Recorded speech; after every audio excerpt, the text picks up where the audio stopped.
ಈ ಒಂದು ಮಿಕ್ಸಿ ಜಾರಿಗೆ ನಾನು 1 ಬಟ್ಲಾಗಷ್ಟು ಸಣ್ಣ ರವೆ, ಏನು ಉಪ್ಪಿಟ್ಟು ರವೆ ಅಂತ ಕರಿತೀವಲ್ಲ ರೀ, ಇದು ಇದ್ರಷ್ಟೇ ಮಿಕ್ಸಿಗೆ ಹಾಕೋರಿ. ಚಿರೋಟಿ ರವೆ ಇದ್ರೆ ಅದನ್ನು ಹಾಗೇನೆ ತೊಗೋರಿ.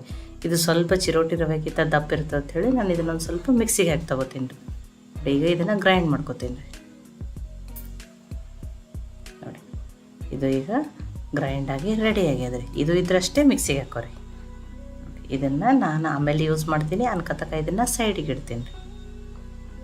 ಈಗ ಒಂದು ಪ್ಯಾನ್ಗೆ ನಾನು ಯಾವ ಬಟ್ಲೆ ರವೆ ತೊಗೊಂಡಿನಲ್ರಿ ಅದರಲ್ಲೇ 2 ಬಟ್ಲಾಗಷ್ಟು ನೀರನ್ನು ಹಾಕ್ತಾಯಿದ್ದೀನಿ. ಅಂದರೆ 1 ರವೆಗೆ 2 ನೀರನ್ನು ಹಾಕ್ರಿ. ರುಚಿಗೆ ತಕ್ಕಷ್ಟು ಉಪ್ಪು, 1 ಸ್ಪೂನಾಗಷ್ಟು ಎಣ್ಣೆಯನ್ನು ಹಾಕ್ತಾಯಿದ್ದೀನಿ ರೀ. ಈಗ ಇದನ್ನು ಮಿಕ್ಸ್ ಮಾಡ್ತೀನಿ ರೀ. ಉಪ್ಪು ಕರಗಲಿ ಮತ್ತು ಇದು ನೀರು ಕುದಿ ಬರಲಿ ರೀ.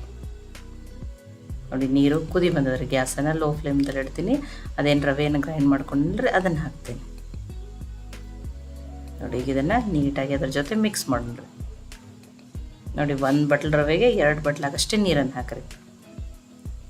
ನೋಡಿ, ಅದನ್ನು ಚೆನ್ನಾಗಿ ಮಿಕ್ಸ್ ಮಾಡೋಣ. ನೋಡಿ, ಈ ರೀತಿ ಪಾತ್ರೆ ತಳ ಬಿಡೋವರೆಗೂ ಅದನ್ನು ಬೇಯಿಸ್ಕೊರಿ. ನೋಡಿ, ಇಷ್ಟು ಕರೆಕ್ಟಾಗಿ ರೆಡಿ ಆಗಿದ್ರೆ ಸಾಫ್ಟ್ ಆಗಿದೆ. ಗ್ಯಾಸನ್ನು ಆಫ್ ಮಾಡೀನಿ. ಇದನ್ನು ಸೈಡಿಗೆ ಇಡ್ತೀನಿ. ಒಂದು ಸ್ವಲ್ಪ ಹೊತ್ತು ಆರಲಿ, ನಾನು ಇದನ್ನು ಆಮೇಲೆ ಯೂಸ್ ಮಾಡ್ತೀನಿ ರೀ. ಇನ್ನೊಂದು ಪ್ಯಾನ್ಗೆ ನಾನು 1 ಸ್ಪೂನಾಗಷ್ಟು ಎಣ್ಣೆಯನ್ನು ಹಾಕ್ತಾಯಿದ್ದೀನಿ ರೀ. ಎಣ್ಣೆ ಕಾಯಿಲಿ ರೀ. ಎಣ್ಣೆ ಕಾಯ್ದ್ಮೇಲೆ 1 ಸ್ಪೂನಾಗಷ್ಟು ಜೀರಿಗೆನ ಹಾಕ್ತಾಯಿದ್ದೀನಿ. ಜೀರಿಗೆ ಫ್ರೈ ಆಗಲಿ ರೀ. ಜೀರಿಗೆ ಫ್ರೈ ಆದಮೇಲೆ 1 ಈರುಳ್ಳಿಯನ್ನು ಸಣ್ಣದಾಗಿ ಕಟ್ ಮಾಡಿ ಹಾಕ್ತಾಯಿದ್ದೀನಿ ರೀ. 3 ಮೆಣಸಿನ್ಕಾಯಿ ಹಾಕ್ತಾಯಿದ್ದೀನಿ. ಖಾರ ನೀವು ನೋಡ್ಕೊಂಡು ಹಾಕೋರಿ. ತುಂಬ ಖಾರ ಬೇಡಂದ್ರೆ 2 ಮೆಣಸಿನ್ಕಾಯನ್ನೇ ಹಾಕಿರಿ. ಆ ಈರುಳ್ಳಿಯನ್ನು ಹಸಿ ವಾಸನೆ ಹೋಗೋವರೆಗೂ ಸಾಫ್ಟ್ ಆಗೋವರೆಗೂ ಬೇಯಿಸ್ಕೊತೀನಿ ರೀ. ಕಲರ್ ಏನು ಚೇಂಜ್ ಆಗೋದು ಬೇಡ. ಹೈ ಫ್ಲೇಮ್ದಲ್ಲಿ ಇಟ್ಟು ಒಂದು 2 ನಿಮಿಷಕ್ಕಷ್ಟು ಬೇಯಿಸ್ಕೊಂಡಿದ್ದೀನಿ ರೀ ನಾನು. ನೋಡಿ, ಈಗ ಈರುಳ್ಳಿ ಸಾಫ್ಟ್ ಆಗಿದೆ. ಇಲ್ಲಿ 1 ಸ್ಪೂನಾಗ ಜಿಂಜರ್ ಗಾರ್ಲಿಕ್ ಪೇಸ್ಟನ್ನು ಹಾಕ್ತಾಯಿದ್ದೀನಿ. ಅದನ್ನು ಹಸಿ ವಾಸನೆ ಹೋಗೋವರೆಗೂ ಬೇಯಿಸ್ಕೊಳ್ಳೋಣ ರೀ. ನೋಡಿ, ಈಗ ಜಿಂಜರ್ ಗಾರ್ಲಿಕ್ ಪೇಸ್ಟನ್ನು ಬೇಯ್ದದ್ರಿ.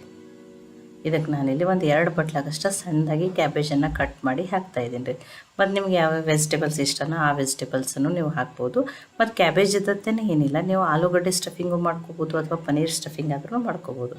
1 ಕ್ಯಾರೆಟನ್ನು ತುರಿದ್ಬಿಟ್ಟು ಹಾಕ್ತಾಯಿದ್ದೀನಿ ರೀ. ಇಲ್ಲಿ ಪೀಸ್ ಹಾಕ್ಬೋದು, ಕ್ಯಾಪ್ಸಿಕಮ್ ಹಾಕ್ಬೋದು. ರುಚಿಗೆ ತಕ್ಕಷ್ಟು ಉಪ್ಪು ಮತ್ತು ವೆಜಿಟೇಬಲ್ಸ್ ಹಾಕಿದ್ಮೇಲೆ ಉಪ್ಪು ಹಾಕೋದ್ರಿಂದ ವೆಜಿಟೇಬಲ್ಸು ಬೇಗನೆ ಸಾಫ್ಟ್ ಆಗ್ತಾವೆ ರೀ.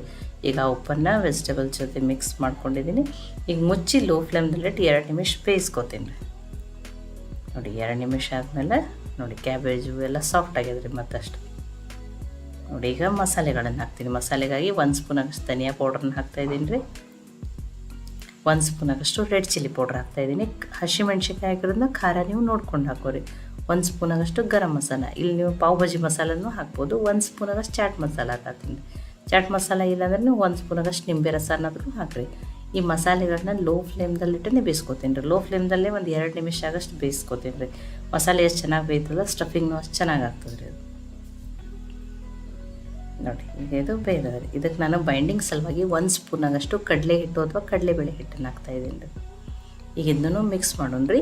ಮತ್ತು ಲೋ ಫ್ಲೇಮ್ದಲ್ಲಿಟ್ಟಿನ ಒಂದು 2 ನಿಮಿಷ ಬೇಯಿಸ್ಕೊತೀನಿ ರೀ. ಆ ಕಡಲೆ ಹಿಟ್ಟಿನ ಹಸಿ ಅಂಶ ಹೋಗ್ಬೇಕು ರೀ. ಆ ಕಡಲೆ ಹಿಟ್ಟನ್ನು ಹುರಿದಂಗೆ ಆಗಬೇಕು. ಆವಾಗ ಟೇಸ್ಟ್ ಚೆನ್ನಾಗಿ ಬರ್ತದೆ ರೀ. ಅದು ಹುರಿದ್ಮೇಲೆ ಒಂದು ಸ್ವಲ್ಪ ಕೊತ್ತಂಬರಿ ಸೊಪ್ಪನ್ನು ಹಾಕೋತಾ ಇದ್ದೀನಿ. 1 ಸ್ಪೂನಾಗಷ್ಟು ಪಿಜ್ಜಾ ಸಾಸನ್ನು ಹಾಕ್ತಾಯಿದ್ದೀನಿ. ನೀವು ಅಥವಾ ಟೊಮ್ಯಾಟೊ ಸಾಸನ್ನಾದರೂ ಹಾಕ್ಬೋದು. ಇಲ್ಲ 2, ಇಲ್ಲಾಂದ್ರೆ ನೀವು ಒಂದು ಅರ್ಧ ಸ್ಪೂನಾಗ ಸಕ್ಕರೆನ ಹಾಕಿರಿ. ಅದು ಟೇಸ್ಟ್ ಚೆನ್ನಾಗಿ ಬರುತ್ತೆ. ಈಗ ಸಾಸು ಕೊತ್ತಂಬರಿ ಎಲ್ಲನೂ ಚೆನ್ನಾಗಿ ಮಿಕ್ಸ್ ಮಾಡ್ಕೊಂಡಿದ್ದೀನಿ. ಈಗ ಸ್ಟಫಿಂಗ ರೆಡಿ ಆಗಿದೆ. ನಾನು ಗ್ಯಾಸನ್ನು ಆಫ್ ಮಾಡ್ತೀನಿ. ಇದನ್ನು ಆರಲಿ. ಇದನ್ನು ಅನ್ಕತಕ್ಕ ಸೈಡ್ ಇಡ್ತೀನಿ. ಈಗ ನೋಡಿರಿ ರವೆ ಅರೆದ್ರಿ. ನೋಡಿ, ಕೈಗೆ ಎಣ್ಣೆ ಹಚ್ಕೊಂಡು ಇದನ್ನು ಚೆಂದಾಗಿ ನಾದ್ಕೊರಿ. ಭಾರ ಹಾಕಿ ಚೆಂದಾಗಿ ನಾದೋದ್ರಿಂದ ತುಂಬಾ ಸಾಫ್ಟ್ ಆಗ್ತದೆ. ನೋಡಿ, ಭಾರ ಹಾಕಿ ಚೆಂದಾಗಿ ನಾದ್ರಿ ಅದನ್ನು. ನೋಡಿ, ಎಷ್ಟು ನಾದ್ತೀರ ಅಷ್ಟು ಸಾಫ್ಟ್ ಆಗ್ತದೆ ಅದು. ನೋಡಿ ನೋಡಿ ಎಷ್ಟು ಚೆನ್ನಾಗಿ ಎಷ್ಟು ಸಾಫ್ಟ್ ಬಂದದ ನೋಡಿರಿ.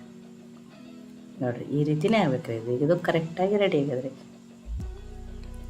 ಈಗ ಇಲ್ಲಿ ಸ್ವಲ್ಪ ಹಿಟ್ಟನ್ನು ತೊಗೋತೀನಿ ರೀ. ನೋಡಿ, ಕೈಗೆ ಒಂದು ಸ್ವಲ್ಪ ಎಣ್ಣೆ ಹಚ್ಕೊಂಡು ನೀವು ಇಲ್ಲಿ ಲಟ್ಟಿಸಿನೂ ಮಾಡ್ಕೋಬೋದು. ನಾನಿಲ್ಲಿ ಕೈಯಿಂದನೇ ನೋಡಿ ಈ ರೀತಿ ಮಾಡಿ ತೋರಿಸ್ತೀನಿ ರೀ. ನಿಮಗೆ ಯಾವ್ದು ಈಸಿನೋ ಆ ರೀತಿ ನೀವು ಮಾಡಿ ಸ್ಟಫಿಂಗ್ ಮಾಡ್ಕೊರಿ. ನೋಡಿ, ಕೈಯಲ್ಲಿನೇ ಈ ರೀತಿ ಮಾಡಿಕೊಂಡು ಈಗ ಇದಕ್ಕೆ ಸ್ಟಫಿಂಗನ್ನು ಹಾಕೊಂಡ್ರಿ. ಆ ಎಲೆ ಎಷ್ಟು ಹಿಡಿಸ್ತದಲ್ಲ ಅಷ್ಟೇ ನೋಡಿ ಸ್ಟಫಿಂಗನ್ನು ಹಾಕೋರಿ.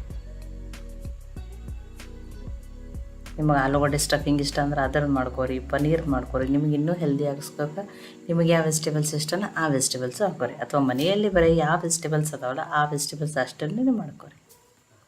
ನೋಡಿ, ಈ ರೀತಿ ಪ್ಯಾಕ್ ಮಾಡಿಕೊಂಡು ನೋಡಿರಿ ಈ ರೀತಿ ಮಾಡ್ಕೊರಿ.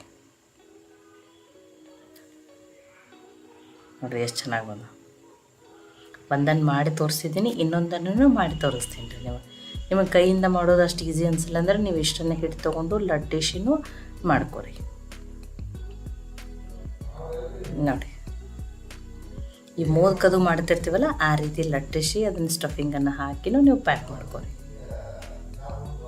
ನೋಡಿ ನೋಡಿ, ಯಾರು ವೆಜಿಟೇಬಲ್ಸ್ ತಿನ್ನಲ್ಲೋ ಈ ರೀತಿ ಮಾಡಿಕೊಟ್ರಂತೂ ಎಲ್ಲರಿಗೂ ತುಂಬಾ ಇಷ್ಟ ಆಗ್ತದೆ. ನೋಡಿ, ನಿಮಗೆ ಎಣ್ಣೆ ನಡೀತದೆ, ನಾನು ಕಡಿಮೆ ಎಣ್ಣೆಯಲ್ಲಿ ಅಂತ ಹೇಳಿ ಮಾಡಿ ತೋರಿಸ್ತೀನಿ. ನಿಮ್ಗೆ ಎಣ್ಣೆ ನಡೀತದಂದ್ರೆ ಈ ರೀತಿ ಮಾಡ್ಕೊಂಡು ನೀವು ಡೀಪ್ ಫ್ರೈ ಮಾಡ್ಕೊಂಡು ತಿನ್ಬೋದು. ಆವಾಗ ಹೊರಗಿನ ಲೇಯರ್ ಕ್ರಿಸ್ಪಿ, ಒಳಗಡೆಯಿಂದ ತುಂಬ ಟೇಸ್ಟಿಯಾಗಿರೋವಂಥ ಸ್ಟಫಿಂಗ್ ತುಂಬಾ ಚೆನ್ನಾಗತ್ತವೆ. ನೋಡಿ, ಎರಡನ್ನು ನಾನು ನಿಮಗೆ ಮಾಡಿ ತೋರಿಸಿದ್ದೀನಿ. ನೋಡಿ ಎಷ್ಟು ಚೆನ್ನಾಗಿ ಬಂದ ನೋಡಿ. ಈಗ ಇನ್ನೊಂದು ಸ್ವಲ್ಪ ನಾನು ಒಮ್ಮೆಲೆ ರೆಡಿ ಮಾಡ್ಕೋತೀನಿ ರೀ. ನೋಡಿ, ಒಮ್ಮೆಲೆ 5 ರೆಡಿ ಮಾಡಿ ಇಟ್ಕೊಂಡಿದ್ದೀನಿ ರೀ. ಈಗ ಇನ್ನೊಂದು ಸ್ವಲ್ಪ ನಿಮಗೆ ರವೆ ಚೆನ್ನಾಗಿ ಬೇಯ್ದಿರ್ತದೋ ಇಲ್ಲ ಅದಕ್ಕೆ ನಾನು ಇದನ್ನು ಸ್ಟೀಮ್ ಮಾಡಿ ತೊಗೋತೀನಿ ರೀ. ನೋಡಿ, ಸ್ಟೀಮ್ ಮಾಡಿ ಇದನ್ನು ಕಡಿಮೆ ಎಣ್ಣೆಯಲ್ಲಿ ಅಂತ ಹೇಳಿ ನಾನು ಸ್ಟೀಮ್ ಮಾಡಿ ತೋರಿಸಿ. ಇಲ್ಲ ನಿಮ್ಗೆ ಎಣ್ಣೆ ನಡೀತದಂದ್ರೆ ನೀವು ಡೀಪ್ ಫ್ರೈ ಮಾಡ್ಕೊಂಡು ತಿನ್ನಿರಿ, ಅದನ್ನೂ ಟೇಸ್ಟ್ ತುಂಬಾ ಚೆನ್ನಾಗಿರ್ತದೆ. ಈಗ ಇದನ್ನು ಹೈ ಫ್ಲೇಮ್ದಲ್ಲಿಟ್ಟೆ 5 ನಿಮಿಷ ಸ್ಟೀಮ್ ಮಾಡ್ಕೋತೀನಿ ರೀ. ಆ ಚಾಣಿಗೆ ಒಂದು ಸ್ವಲ್ಪ ನಾನು ಎಣ್ಣೆ ಹೆಚ್ಚಿನೂ ತೊಗೊಂಡಿನಿ ರೀ, ಅಂಟಲ್ಲ ಅಂತೇಳಿ. ನೋಡಿ, 5 ನಿಮಿಷ ಆದಮೇಲೆ ರವೆನೂ ಇನ್ನಷ್ಟು ಚೆನ್ನಾಗಿನೂ ಉಮ್ಕೊಯ್ದಿರ್ತದೆ. ನೋಡಿ, ಇವ್ನು ನಮ್ಗೆ ಒಟ್ಟು ಹೆಲ್ದಿನೇ ಬೇಕು, ಕಡಿಮೆ ಎಣ್ಣೆ ಬೇಕಂದ್ರೆ ಇವ್ನು ಬಿಸಿ ಬಿಸಿ ಹೀಗೇನೂ ತಿನ್ಬೋದು, ಕೊತ್ತಂಬರಿ ಚಟ್ನಿ ಜೊತೆ ಸಾಸ್ ಜೊತೆ ತಿನ್ಬೋದು. ತುಂಬಾ ಇದಕ್ಕೊಂದು ಸ್ವಲ್ಪ ಒಗ್ಗರಣೆ ಹಾಕೋತೀನಿ ರೀ. ಒಗ್ಗರಣೆ ಹಾಕೊಂಡಾಗ ಟೇಸ್ಟ್ ಇನ್ನೂ ಜಾಸ್ತಿ ಆಗ್ತದೆ ರೀ. ಈ ಒಂದು ಪ್ಯಾನ್ಗೆ ನಾನು ಸಣ್ಣ ಸ್ಪೂನಿಂದನೇ 1 ಸ್ಪೂನಾಗಷ್ಟು ಎಣ್ಣೆ ಹಾಕೀನಿ ರೀ. ಎಣ್ಣೆ ಕಾಯಿಲಿ ರೀ. ಎಣ್ಣೆ ಕಾಯ್ದ್ಮೇಲೆ 1/4 ಟೀ ಸ್ಪೂನಾಗ ಸಾಸಿವೆ, 1/4 ಟೀ ಸ್ಪೂನಾಗಷ್ಟೇ ಜೀರಿಗೆ ಹಾಕ್ತಾಯಿದ್ದೀನಿ. ಅವು ಫ್ರೈ ಆದಮೇಲೆ ಸ್ವಲ್ಪ ಕರಿಬೇವು, ಸ್ವಲ್ಪ 1/4 ಟೀ ಸ್ಪೂನಾಗಷ್ಟು ಅರಿಶಿನ, ಒಂದು ಸ್ವಲ್ಪ ಚಿಲ್ಲಿ ಫ್ಲೆಕ್ಸ್, ಆಪ್ಷನಲ್ ರೀ, ಚಿಲ್ಲಿ ಫ್ಲೆಕ್ಸ್ ಬೇಕಂದ್ರೆ ಹಾಕ್ಬೋದು, ಇಲ್ಲಾಂದ್ರೆ ಸ್ಕಿಪ್ ಮಾಡ್ಬೋದು. ಈಗ ಇವನ್ನ ಹಾಕ್ತಾಯಿದ್ದೀನಿ ರೀ.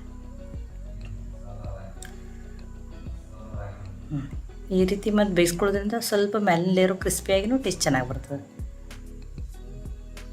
ನೋಡಿ, ಅರಿಶಿನ ಕಲರ್ನು ಚೆನ್ನಾಗಿ ಬರ್ತದೆ ಅಂತ ಹೇಳಿ ಹಾಕೀನಿ ರೀ ನಾನು.